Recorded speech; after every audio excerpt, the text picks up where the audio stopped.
Good morning po ulit mga kapatid. Pwede po ba tayong tumayo? At tayong mangako palagi every time na tayo magbabasa o makikinig ng mensahe ng Panginoon, wag lang pang BBS ito. Mag-pledge to the Bible talaga tayo mga kapatid. Basahin po natin. Pledge to the Bible. I pledge allegiance to the Bible, God's holy word, and will make it a lamp unto. So tayo po ay hindi lang makikinig, kundi ang mga salita ng Panginoon gagawin talaga nating patnubay natin, ilaw sa ating pong mga dadaanan, ilalagay natin sa puso para hindi tayo magkasala sa harapan ng ating pong Panginoon. Sabi ng isang quotation, men give advice, God gives guidance. Ang tao daw nagbibigay ng payo. Lahat tayo nagbibigay ng payo sa isa't isa. Every time, lalo na kung namumroblema ang tao, laging nagbibigay ng payo. But God gives guidance. Kaya hindi lang advice ang hinahanap natin pag tayo namumroblema, we also seek God's guidance. Guidance needed every day. Lahat tayo kailangan natin ng guidance sa bawat araw ng buhay natin. Sa lahat ng sasabihin, gagawin, iisipin, at mga pagdidesisyonan natin sa buhay para lagi tayong tumpak, tama ang ating pong mga gagawin. Guidance means advice or information aimed at resolving a problem or difficulty and making the right choice, especially as given by someone in authority. So para maging tama, tumpak ang ating mga pagpili, ating mga choices sa buhay, kailangan daw natin ng guidance, ng pagpatnubay ng ating pong Panginoon. Ito po ang tema ng Genesis 24, kung papaanong pinangunahan, ginabayan, pinatnubayan ng Panginoon ang katiwala ni Abraham para ikuha ng mapapangasawa itong si Isaac. So pag-uusapan po natin, Genesis 24, guidance needed. Let's start in verse 1. Matandang-matanda na noon si Abraham at pinagpapalang mabuti ni Yahweh. Napansin niyo yung mga words, sabi niya matandang-matanda na. Kasi in this context, si Abraham nasa 140 years old na siya. So matandang-matanda na kasi ang kanilang boundary is 120. Lumampas na siya, 140 na siya. So matandang-matanda na siya. Kasi ang salita, once na inulit-ulit mo, sobra yon. Pag sinabi mong matanda, matanda lang. Pag sinabi mong matandang-matanda na, sobra na yun. Ganun ang ibig sabihin. At ang sabi niya, lubos daw siyang pinagpapalang mabuti ni Yahweh. Continuous. Pinagpapala. Diba? Patuloy na pinagpapala ng Panginoon. So Abraham was very old and blessed. So mayamang-mayaman na si Abraham that time. Dahil yun naman ang promise ng Diyos sa kanya mula nung tawagin siya at papuntahin sa lupaing hindi niya alam. Sabi ng Panginoon sa kanya, sumunod ka sa akin, punta ka sa lugar na ituturo ko, and I will bless you. Anong blessing ang ibibigay daw ng Diyos sa kanya? Pararamihin ko ang iyong lahi, bibigyan kita ng malawak na lupain, at pagpapalain kita sa maraming material na bagay. So lahat ng yan ay natanggap ni Abraham. Pero may problema siya. Yung anak niyang si Isaac, 40 years old na, wala pa ring asawa. Paano sila dadnamin? Wala pa ring asawa yung kanyang anak, 40 years old na. Kaya sabi niya sa verse 2 to 4, sinabi niya sa pinakamatanda niyang alipin na kanyang katiwala, ilagay mo ang iyong kamay sa pagitan ng aking mga hita at manumpa ka. Sumumpa ka sa akin sa pangalan ni Yahweh, ang Diyos ng langit at ng lupa, na hindi ka rito sa Kanaan pipili ng mapapangasawa ng aking anak na si Isaac. Pumunta ka sa bayang kong tinubuan, pumili ka sa aking mga kamag-anak at doon ng mapapangasawa niya. So Abraham asked his servant to make an oath to find a wife for Isaac. Kasi matanda na si Abraham. Alam niya na nasa dapit hapon na siya ng kanyang buhay, tapos yung anak niya na pinangakuan na pararamihin ang kanyang lahi, hindi pa makapag-asa-asawa. Kasi dinamdam ni Isaac yung pagkamatay ng kanyang nanay na si Sarah. Kaya hindi niya napansin na tumatanda na siya, wala pa rin siyang asawa. Kaya naman tinawag ni Abraham yung kanyang katiwala, at ang sabi niya, manumpa ka sa akin. Sabi niya, ihahanap mo ng mapapangasawa ang aking anak. Pero may bilin siya. Sabi niya, huwag taga rito. Huwag babaeng Kananea. Huwag taga Kanaan. Diba? So yun ang kanyang paalala. Huwag yung lahi rito. Pumili ka ng mga kalahi namin. So pumunta ka sa aking hometown, doon ka maghanap ng mapapangasawa ng aking asawa, ng aking anak. Mahigpit ang bilin niya na huwag Kananea ang pipiliing mapapangasawa. Why? Namaya, ibubulgar natin kung bakit ayaw ni Abraham sa mga babae ng Kanaan. Verse 5. Kung ayaw pong sumama ng napipili ko, pari po bang si Isaac nang papuntahin doon? Tanong ng alipin. So the servant requested a plan B. Sabi niya, what if po, nagpunta ako, nakapili ako, pero ayaw po nung napili ko. Ayaw niyang sumama, kasi malayo yun. So ayaw niyang sumama. Baka po may plan B tayo. Isasama ko si Isaac para siya nang makapili at nang makakuha ng kanyang mapapangasawa. Verse 6, aba, hindi. Huwag mong papupuntahin doon si Isaac. Tugon ni Abraham. So Abraham said to his servant, no. So ayaw ni Abraham. Nakita niyo yung dalawang don na ibinigay ni Abraham tungkol sa pag-aasawa ng kanyang anak. Sabi niya sa kanyang alipin, don't let Isaac marry a Canaanite woman. Huwag taga rito. Number 2, don't let Isaac go back in my hometown. So bakit ayaw niyang pabalikin ang kanyang anak sa kanyang hometown? Baka mag-enjoy sa ron at hindi na siya bumalik. Ang promise ng Diyos sa kanila yung Kanaan, baka makalimutan yung promise. Kaya sabi niya sa verse 7, nilisan ko ang tahanan ng aking ama, iniwan ng lupain ng aking mga kamag-anak sapagkat dito ako pinapunta ni Yahweh, ang Diyos ng kalangitan. Nangako siyang ibibigay ang lupain ito sa aking lahi. Dito kami. Kaya hindi pwedeng bumalik ang aking anak doon, baka hindi na siya bumalik dito. Ito yung promise ng Diyos sa aming lupain. Ito yung amin, sabi ni Abraham. Magsusugo siya ng kanyang mga anghel na mauuna sa iyo upang tulungan ka sa pagpili ng mapapangasawa ng aking anak. Huwag kang mag-alala, sabi ni Abraham sa kanyang servant. God will guide you. The Lord will guide you. Papatnubayan ka ng Panginoon. Pagtatagumpayin ka niya sa iyong lakad, magsusugo siya ng mga anghel para ikaw ay gabayan, makarating ka sa dapat mong puntahan, at mapili mo yung tamang babaeng mapapangasawa ng aking anak. Verse 8 and 9. Ngayon, kung ayaw sumama ng mapili mo, wala ka ng pananagutan sa akin. Ngunit, huwag mong papupuntahin doon ang anak ko. Kaya't inilagay ng alipin ang kanyang kamay sa pagitan ng hita ng Panginoon niyang si Abraham at nanumpang susundin ito. So Abraham said, if the woman is not willing to follow you, pag hindi siya sumama sa iyo, sabi niya, then you will be released from this oath. Wala ka ng pananagutan sa akin. Hindi mo nakasalanan yon. Ginawa mo na yung part mo, free ka na. Doon sa oath na ito, sabi ni Abraham.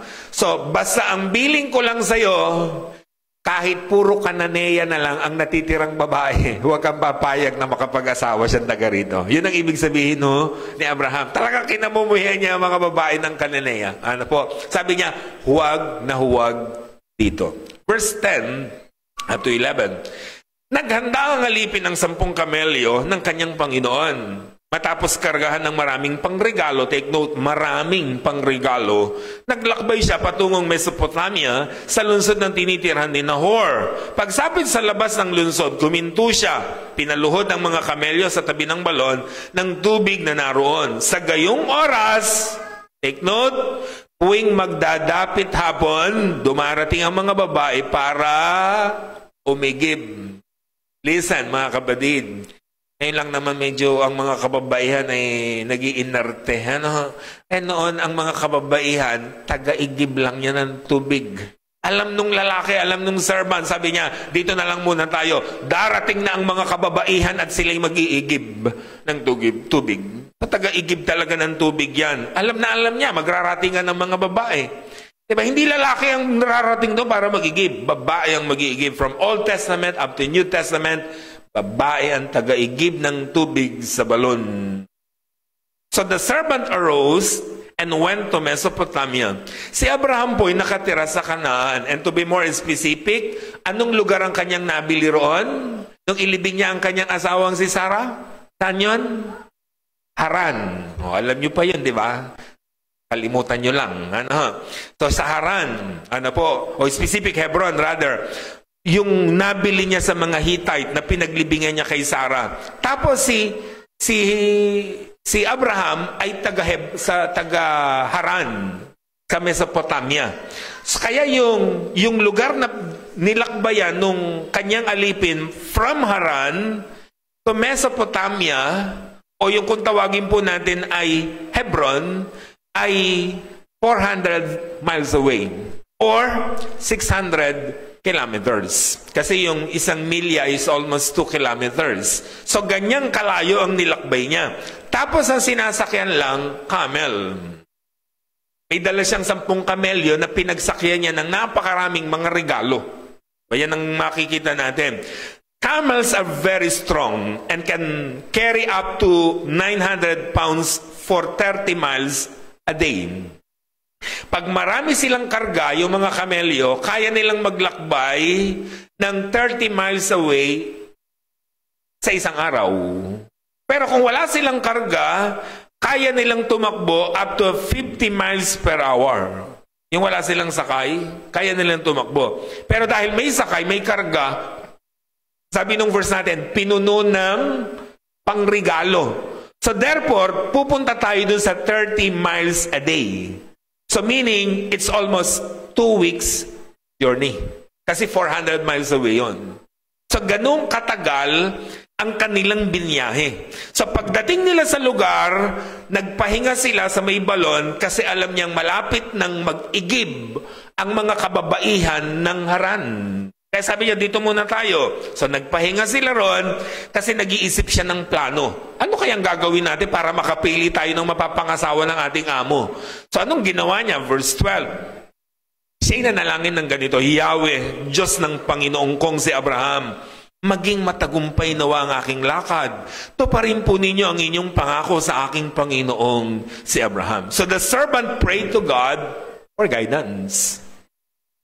So sinimulan niya ang paghahanap ng mapapangasawa ng kanyang Panginoon na si Isaac sa pamamagitan ng panalangin. Sabi niya, Panginoon, sana po magtagumpay ako sa aking lakad na ito. Tulungan niyo po ako makapili ng mapapangasawa ni Isaac. Katulad ng pagpapatagumpay na ginawa ninyo sa aking Panginoon na si Abraham, ganun din po ang gawin niyo sa aking lakad na ito.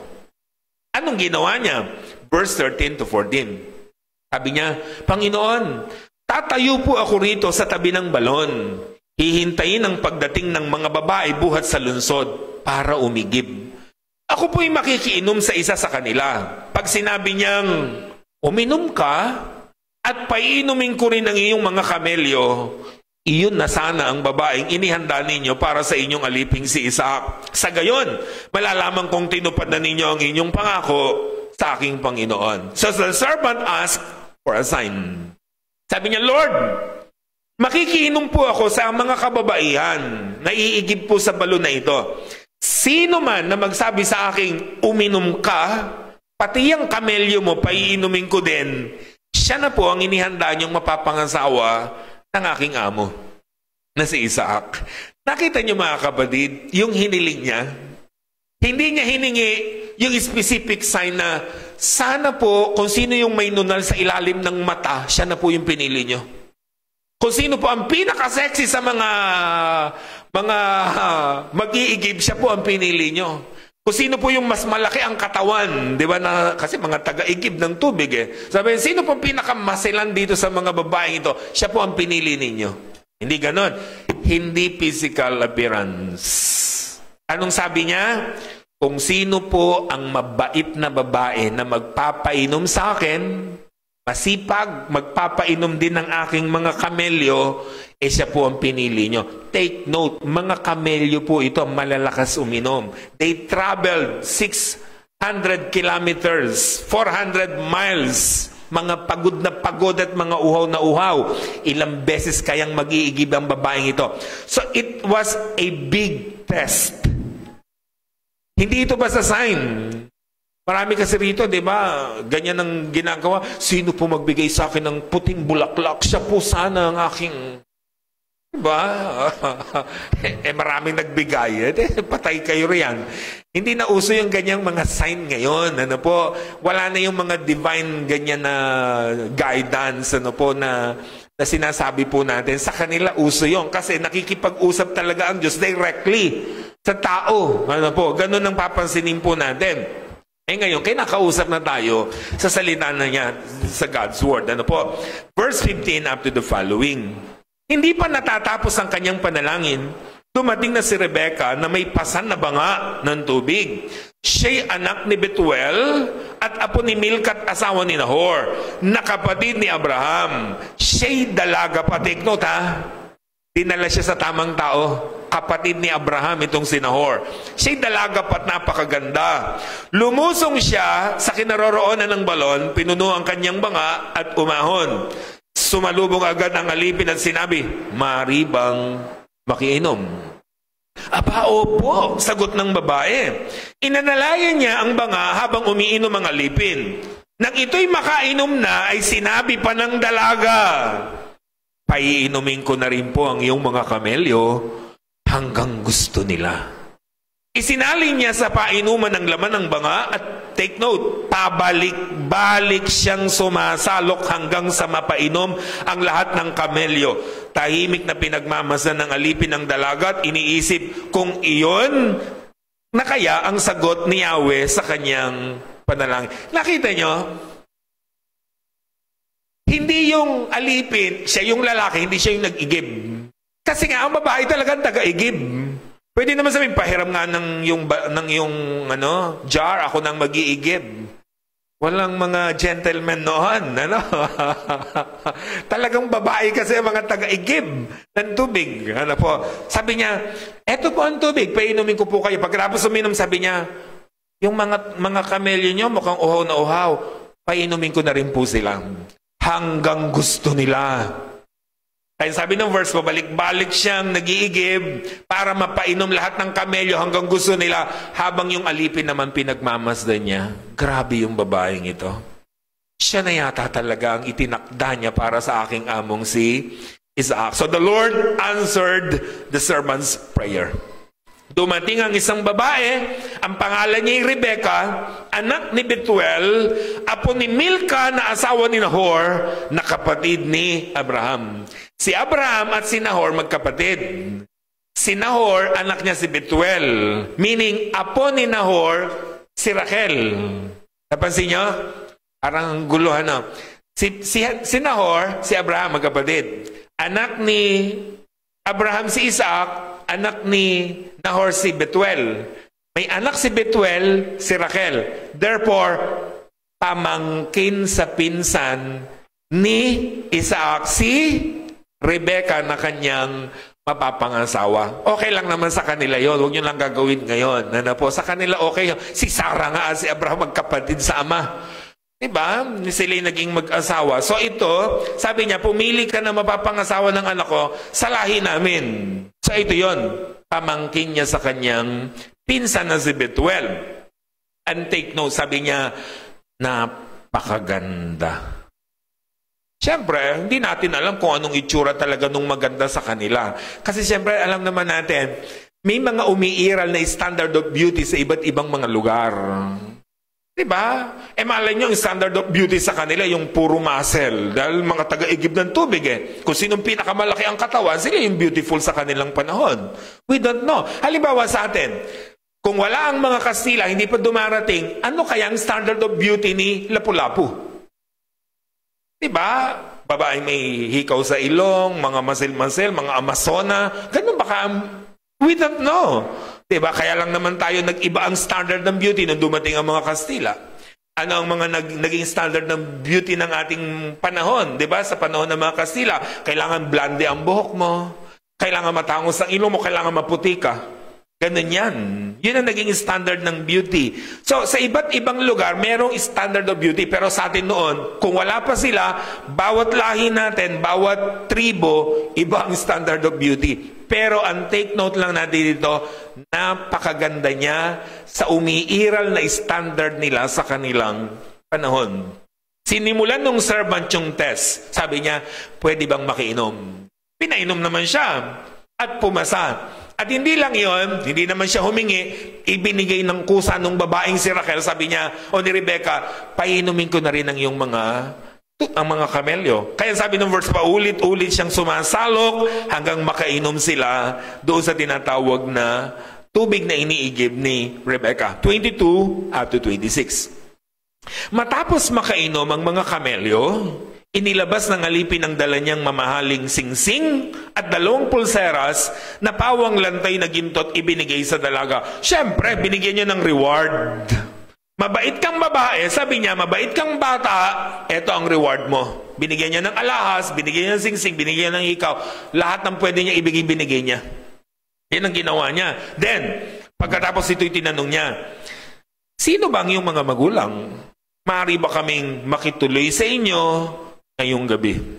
Sumagot ang babae, ako po'y anak ni Betuel, na anak ni Nahor at Milka. Maluwag po sa amin at maraming pagkain para sa inyong mga hayop. Pagkarinig niyon, lumuhod ang alipin at sumamba sa kay Yahweh.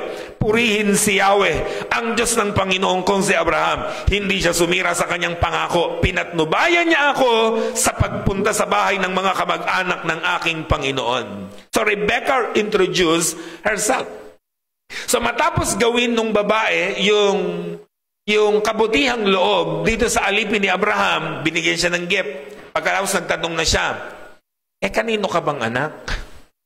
So, nag-introduce yung babae. Sabi niya, ako po si Rebecca. Ako po yung anak po ni Betuel. Ang lolo't lola ko po ay si Milka at saka po si Nahor. Napaluhod sa tuwa itong alipin. Sabi niya, grabe ka, Lord. Diba? Kasi dinala mo ako sa tamang lugar at tamang tao. Kasi kilala niya. Siyempre, pinakilala ni Abraham yon. Punta ka sa amin, sa kapatid kong si Nahor. Sabi niya, grabe. No GPS, no Google Maps, no Waze, pero nakarating siya sa tamang lugar at tamang tao. Galing-galing. Why? Kasi pinatnubayan siya ng Panginoon. That is the guidance of the Lord na ibinigay niya sa kanya. Verses 28 up to 54. Hindi na natin babasahin. Mahaba-haba yan. The servant narrated verses 1 up to 27. Yun lang naman ang mababasa nyo riyan. Nag-narrate yung servant kung anong nangyari sa verse 1 up to 27. So niyaya ni Rebecca yung servant, pauwi sa kanila, then pagrating, sabi nung mga magulang niya at mga kapatid, sabi niya, tumuloy po kayo't kumain din sa amin. Ang sabi naman nung alipin, bago po kami kumain, sasabihin ko muna sa inyo kung anong pakay ko kung ba't ako narito. Nagkwento siya ngayon. Ako po'y alipin ni Abraham. Sabi niya, si Abraham po'y may asawa si Sarah, matanda na sila nung bigyan silang anak ng Panginoon. Pinangakuan sila ng malaking lupain, pinayamanan siya, binigyan siya ng napakaraming kayamanan, at nagkaroon silang anak na si Isaac. Pero yung anak nilang si Isaac, wala pa pong asawa. Kaya naman ako'y pinasumpa po ng aking Panginoon para pumunta rito. Kasi ayaw na ayaw niya na mapangasawa niya yung mga taga doon. Kaya sabi niya, pumunta raw ako sa lugar niya, dito po sa Mesopotamia, para hanapin kayo at ihanap ng mapapangasawa yung aking Panginoon. Habang ako pinaroon sa may balon, sabi niya, ako pinanalangin sa Panginoon. Sabi ko po, sino mang magpainom sa akin at sino mang magpainom sa aking mga kamelyo, siya po ang pinili ng Panginoon. Yung pong anak niyo ang gumawa nun. Yun ang sinasabi nung alipin, yan pong anak niyo. Siya po ang pinili ng Diyos para mapangasawa ng aking Panginoon. Anong ginawa ni Betuel? Sabi niya, makakatanggi pa ba naman kami riyan? Diba? Si Yahweh na pala ang may mensahe. Sabi niya, isama mo ang aking anak para maging asawa ng iyong Panginoon. Diba? Yun ang ginawa niya, mga kapatid. So, kinuwento niya. So, meaning, mission accomplished. Verse 55, tuloy natin ng pagbabasa. Up to 61. Ngunit, hiniling ng ina at ng kapatid ni Rebecca na magpalipas muna ng ilang linggo o 10 araw bago umalis. Ngunit sinabi ng alipin, sapagkat pinagtagumpay ako ni Yahweh sa aking lakad, pahintulutin na po ninyo akong magbalik sa aking Panginoon. Kung gayon, sabi nila, tawagin natin si Rebecca at tanungin kung ano ang kanyang pasya. Sasama ka na ba sa taong ito? Tanong nila. Opo, tugon niya. Kaya si Rebecca at ang kanyang yaya ay pinahintulutan nilang sumama sa alipin ni Abraham at sa mga kasama nito. Matapos basbasan ng ganito, ikaw nawa o Rebecca ay maging ina ng maraming lungsod, marami, at sa lungsod ng kaaway ang iyong lahi ay magwagi. Nang handa na ang lahat, si Rebecca at ang kanyang utusan niyang babae ay sumakay sa kamelyo at umalis kasunod ng alipin ni Abraham. So the servant intends to depart quickly and Rebecca agrees. Pero yung kanyang magulang, yung kanyang nanay, nung una ayaw muna. Nanay yun eh. Kaya alam yung mga nanay talagang merong ano yan eh, merong mga delaying tactic. Yung anak niya mag-aasawa na sasabihin, pwede ba next year na? Ganyan yung mga nanay, di ba? Pwede ba next year na? Ano, talagang merong mga delaying tactic. Ano po? Sabi nung nanay, pwede ba 1 week, 10 days? Gusto ko ba makasama yung anak ko? Sabi naman nung alipin, aba, hindi po pwede. Ako yung pinagtagumpay ng Panginoon, ako po'y kailangan ng umuwi at bumalik. Sabi naman nung tatay, o sige, tawagin natin yung bata, tanungin natin siya kung ano ang kanyang pasya. Sabi nung tatay, o anak, aalis na ro yung alipin nung mapapangasawa mo. Sasama ka na ba o hindi? Anong sagot ni Rebecca? Aba, opo, sasama na po ako. Ba't kaya sasama siya? Sawa na siguro mag-igib. Mayaman si Isaac eh. Sawa na mag-igib itong babaeng ito. Sabi niya, sasama na po ako. Sumama siya. Doon sa alipin, sumakay ng kamelyo, kasama pa yung kanyang yaya, yung kanyang pinakakatulong. Kasi noon talaga may mga katulong ang mga ganyan. Kahit sila yung mga taga-igib. Pero may katulong na siya pa rin na nag-iigib. Diba? Kasi talaga masisipag ang mga kababaihan noon. 62 up to 67. Nang panahong iyon, si Isaac ay naninirahan sa lupay ng Negev. Minsan, napadako siya sa ilang ng Bir Lahoy Roy nang nagtatakip silim. Siya'y namasyal sa kaparangan at nakita niyang may dumarating na mga kamelyo. Natanaw ni Rebecca si Isaac at bumaba siya sa sinasakyang kamelyo. Lumapit sa aliping sumundo sa kanya at nagtanong, sinong lalaking iyon na papalapit sa atin? Siya po ang aking Panginoon. Sagot nito, kumuha ng belo si Rebecca, tinakpan ang kanyang mukha. Pakipot. Sinalaysay ng alipin kay Isaac ang mga ginawa. Nag-narrate ulit. Buti na lang hindi na inulit. Hindi na nilagay. Sabi niya, isinalaysay ng alipin kay Isaac ang mga ginawa niya. So from verse 1 up to the following, kinuwento niya yon. Pagkatapos dinala ni Isaac si Rebecca sa tolda, si Sarah na kanyang ina, at ito'y naging asawa niya. Minahal ni Isaac si Rebecca at siya'y naging kaaliwan niya sa pagkamatay ng kanyang ina. Napansin niyo, talagang dinamdam niya ang pagkamatay ng kanyang nanay.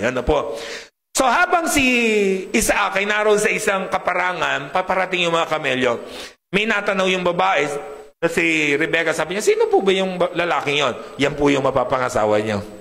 So nagtakip siya, then kinuwento ngayon nung alipin kung paano niya nakuha si Rebecca.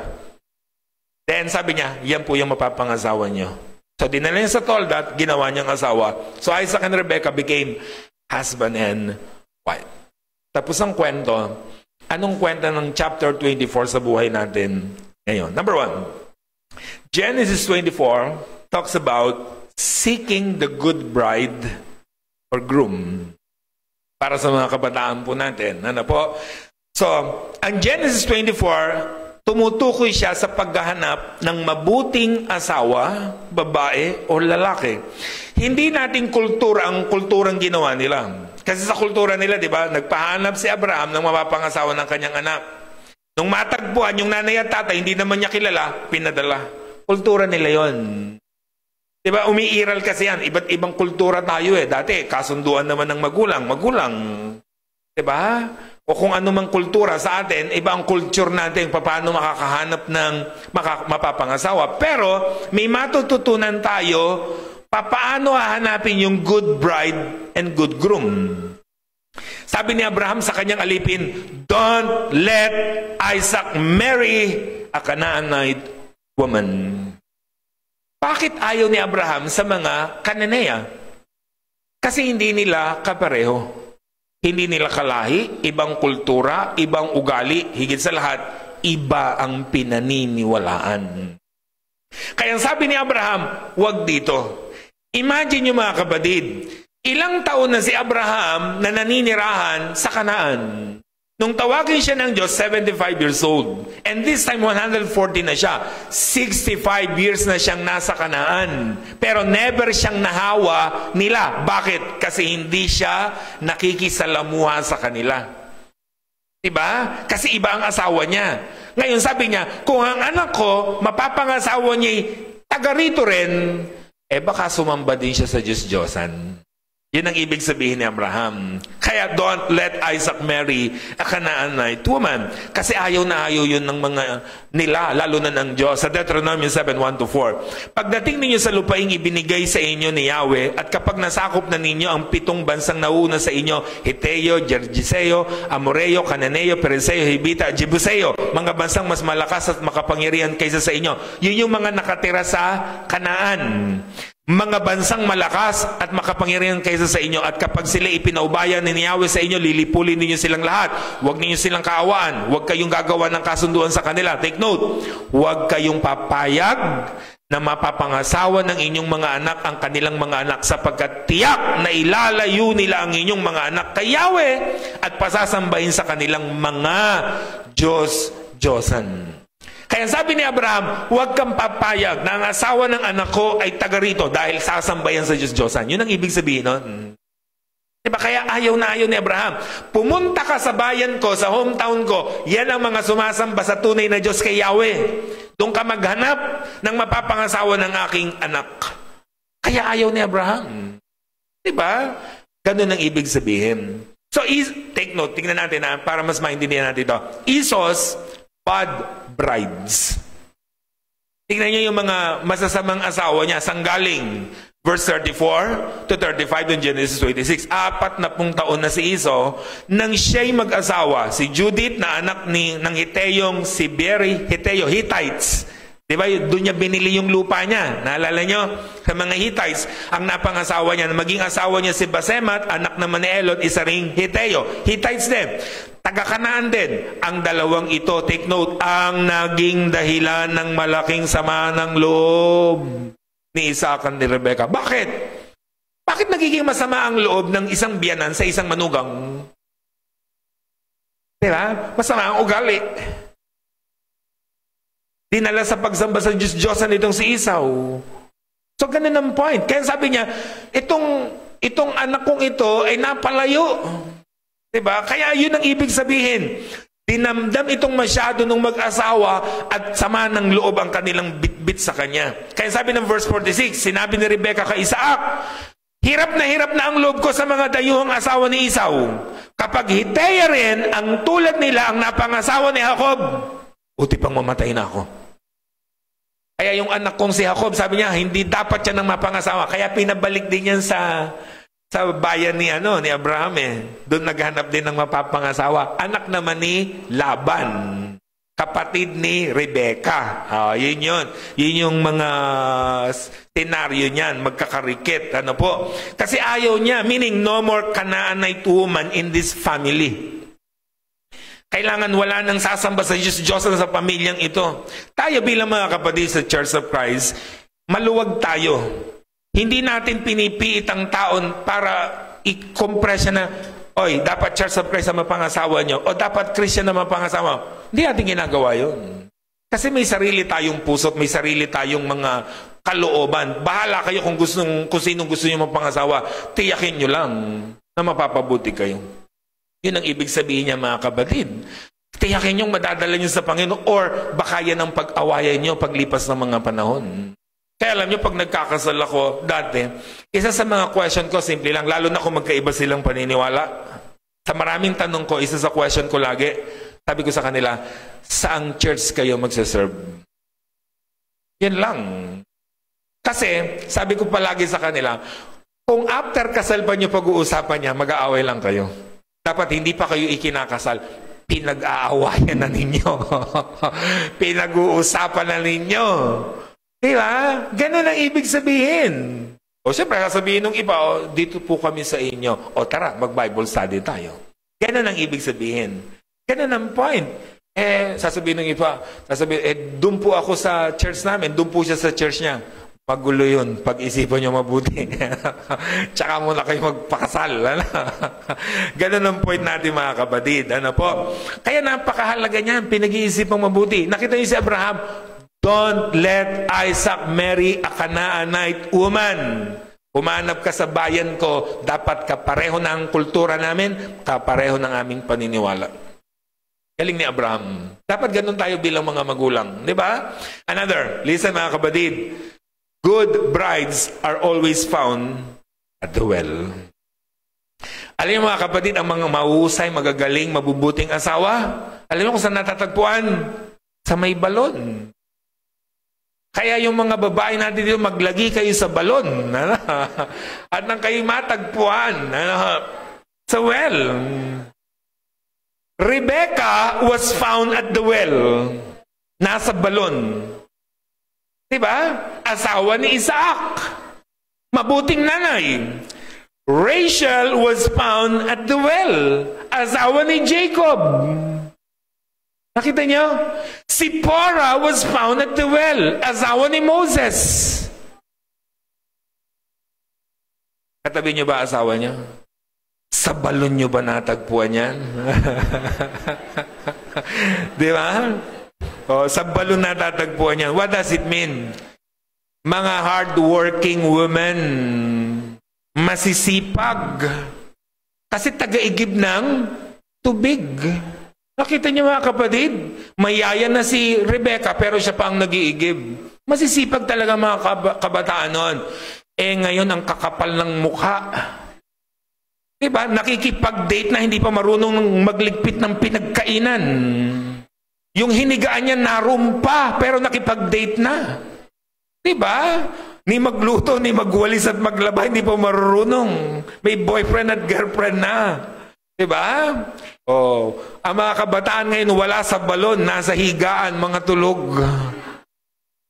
Nasa sala habang nagse-cellphone, pero gusto nang mag-boyfriend at girlfriend. Aba, maglagi muna kayo sa balon. Magsipag-sipag muna kayo.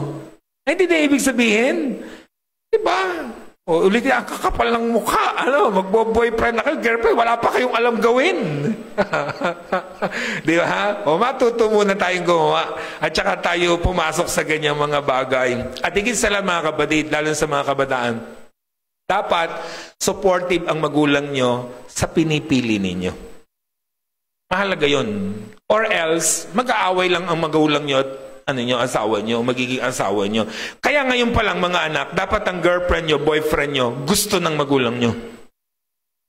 Vice versa, mga magulang, dapat ang girlfriend, boyfriend at mapapangasawa ng anak nyo, ginugusto ninyo. Dapat ganon. Diba? Hindi yung pagdating ng panahon ay magkakagulo-gulo ang pamilya. Masayang family, masayang couple, kung ginugusto ng bawat isa. Yung ganitong mga bagay. Napaka-supportive, nakita niya. Si Abraham, very supportive. Pinahanap niya ang mapapangasawa ang kanyang anak. Napaka-supportive ni Betuel, tatay ni Rebecca. Pinadala niya ang kanyang anak para mapangasawa ni Isaac. Di pa niya kilala. Very supportive. Dapat ganyan ang mga manugang, mga biyanan, supportive para po sa kanilang mga anak at sa mapapangasawa ng kanilang anak. Number 2, Genesis 24 talks about seeking God's guidance in everything. Lahat, anumang gagawin nyo, anumang desisyon nyo, anumang iisipin ninyo, lahat kailangan natin ng guidance ng Panginoon. Pero there are 3 major decisions in our lives that we need to seek God guidance. Merong major decision tayo sa buhay na talagang kailangan natin ng guidance ng Panginoon. Number 1, choosing your mission in life. Choosing what you need to do. Kung anong gusto mong gawin at dapat mong ginagawa sa buhay mo, yung mission mo sa buhay. Diba? Anong dapat mga pinagagagawa natin? Naisip niyo ba why you are designed like this? Minsan pumunta kayo sa salamin, sabihin niyo, bakit itong mukhang ito ang ibinigay ng Diyos sa akin? Bakit itong katawang ito ang ibinigay ng Diyos sa akin? Kasi minsan, di ba, mayroong mga tao na masyadong bakit hindi ako kamukha ni ganyan? Bakit itong mukha ang binigay sa akin? Bakit ganyan? Di ba? Hindi yan aksidente. Kung anong meron ka ngayon, na itsura, physical build o whatever, hindi yan aksidente. Bigyan ng Diyos yan. May purpose yan. Sabi mo sa katabi mo, hindi ka aksidente. Sige, sabi mo, mukha ka lang na aksidente. Hindi. Joke lang. Hindi tayo aksidente, ha? Design yan ng Diyos. Halimbawa, nung ako ay kabataan, kasi di ba medyo malaki ang boses ko, lumaki talaga ang boses ko. Mula sa isang medyo maliit lang, tapos lumaki. Tapos niloloko-loko ako ng mga kapatid ko, kakain na ba? Ganyan. Yung ginagaya yung paglaki ng boses. Alam nyo, misa parang, bakit kaya lumaki ang boses kong gano'n, sabi ko? Yan pala may purpose. Bakit? Kasi mag-preach ako. Hindi nyo? Kasi ang pangit naman ko ang boses ko. Nakikinig na po ba kayo ng... Di ba? Ang pangit kung gano'n ang boses ko, di ba? Di pa ako nagsasalita, tumatawa na kayo. Sino maniniwala sa akin? Di ba? May design pala. Kaya pala pag nasa may, parang ang ganda ng boses ng brother, pag nakikinig. Di ba? Ganon. Di ba? Ibig sabihin, pag nakikinig ka, pag mag-voice over ka, whatever, kasi may purpose pala. Ganun ang point. Nung kabataan ko, di naman ako kagwapuhan eh. Ngayon lang talaga ako gumapo ng ganito eh. Parang di kayo naniniwala. Alam niyo kung bakit?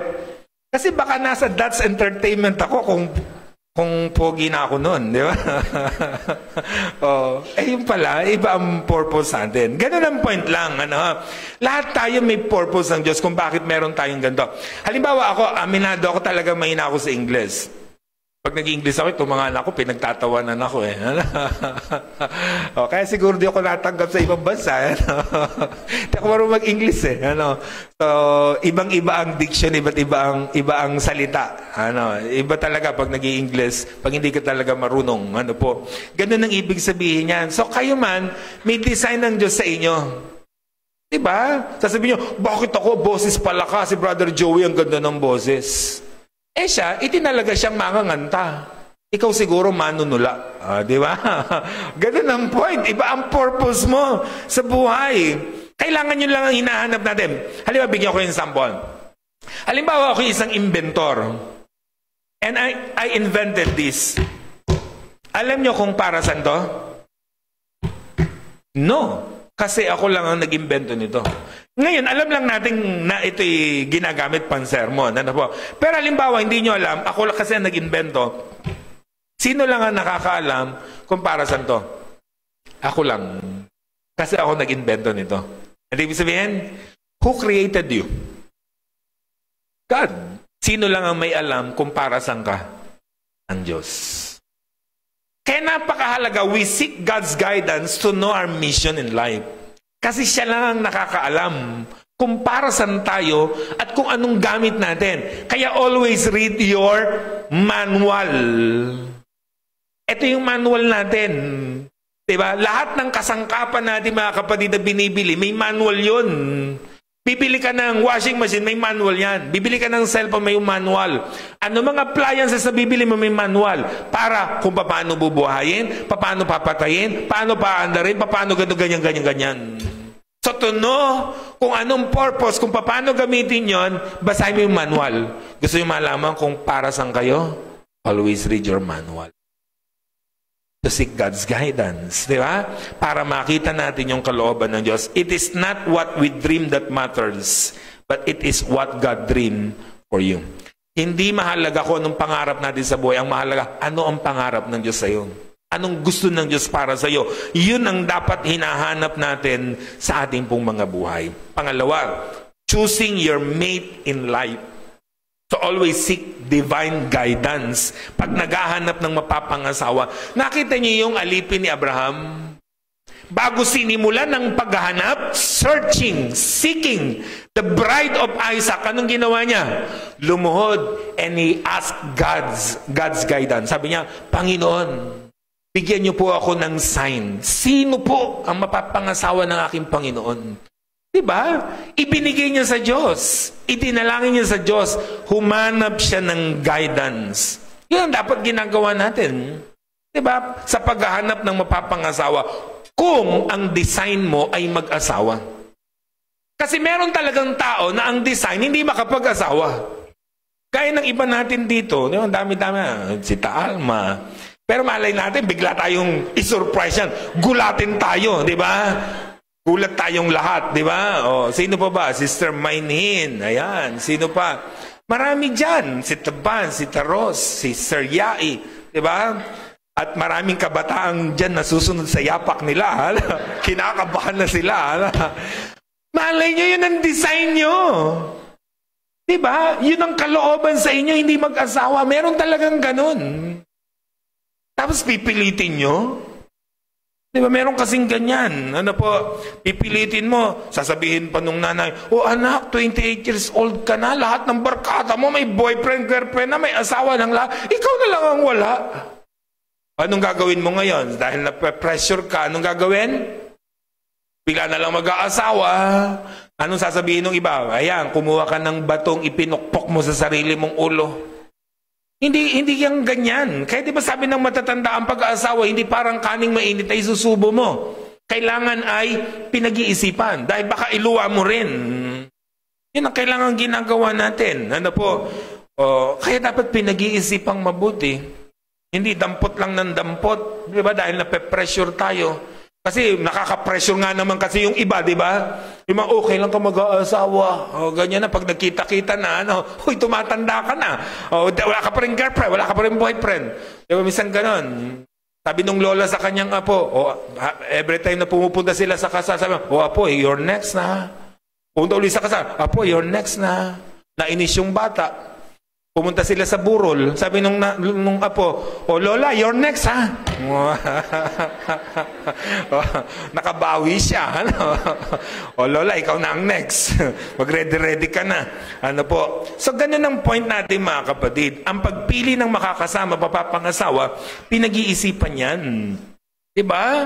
Ganun ang kailangan. Hindi yung bigla kang nag-asawa. Ang ganda-ganda niya. Kaso nung maghilamos, wala palang kilay. Natangay ang kilay niya. Ano itsura nun? Ano? Drawing lang pala ang kilay. Ano? Kaya dapat, bago piliin, ganunin mo muna yung kilay niya. Totoo ba yan? Baka pag hila mo wala palang kilay. Ano? Don't just pick anybody you want. Ask God. Seek guidance. Nakita niyo mga kapatid, si Adan, si Adan ba naghanap ng mapapangasawa? No. Alam niyo kung naghanap si Adan, alam niyo kung anong mahahanap niya? Unggoy. Unggoy sana asawa niya. Kasi yun lang naman lang halos kapareho natin, di ba? Alam ka namang giraffe ang pipiliin niya. Di ba? Uy, long neck ito, ha? Gusto.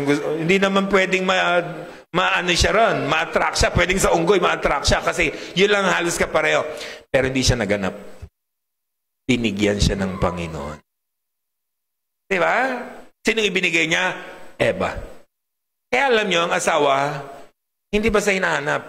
Hinihingi sa Diyos. Patlisan, mga kabataan, pag humingi kayo, huwag niyong papangalanan. Kasi minsan ang kabataan pinapangalan, Lord, gusto ko po si ganon. Ano po? Hindi guidance ang hinihingi mo. Ano? Minamanipulate mo ang Diyos. Ano? May gusto siya para sa'yo, pinangalanan mo na. Ano?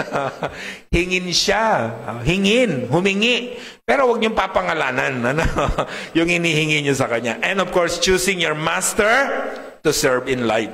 This is the major choice that will establish your destiny. Choosing your master to serve. Sinong master nating paglilingkuran? Matthew 6:24, sabi niya, you cannot serve two master. Hindi kayo pwedeng maglingkod sa dalawang Diyos. Di ba? Money or God. Choose one. Si Joshua, mga kabadid, yung isa sa mga sikat na verse, pag si Joshua ang pinag-uusapan, lalo pag ads, anong sabi ni Joshua? But as for me and my house, we will serve the Lord. Alam niyo ba ang context niyan? Ang Israel, talamak ang pagsamba sa Diyos-Diyosan.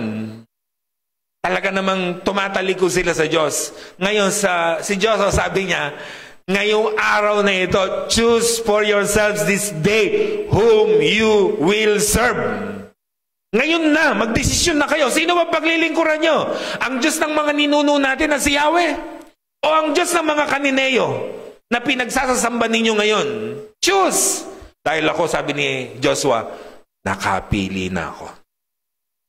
As for me and my household, we will serve the Lord. Diba? Yun ang napakahalaga mga kapatid na dapat natin ginagawa. Araw-araw pumipili tayo. Araw-araw meron tayong desisyon na ginagawa. Always seek guidance para hindi tayo mapasama. Tayo natin ito mga kapatid. Yung servant ni Abraham, hindi siya nagkamali ng kanyang pinili. Tama ang pinili niya, si Rebecca para mapangasawa ng kanyang Panginoon na si Isaac. Bakit hindi siya nagkamali? He seek God's guidance. So tayo mga kapatid, para hindi magkamali everyday ng buhay natin, begin with a prayer. Lagi nating simulan ng buhay natin sa panalangin and always seek divine guidance. Para bawat sasabihin, gagawin, desisyon natin, laging maging tama. Maging tumpak, maging ayos, maging mabuti para sa atin sa ating pong kapwa. Muli, Panginoon, salamat po sa inyong kabutihan dahil binibigyan niyo po kami ng mga mensahe na patuloy po na umaangkop sa amin po mga pangangailangan. Marami po kaming mga gustong gawin, marami kaming gustong mga desisyonan sa buhay, marami po kaming mga nais pong puntahan, sabihin, gawin, o anumang mga kailangan po namin sa buhay.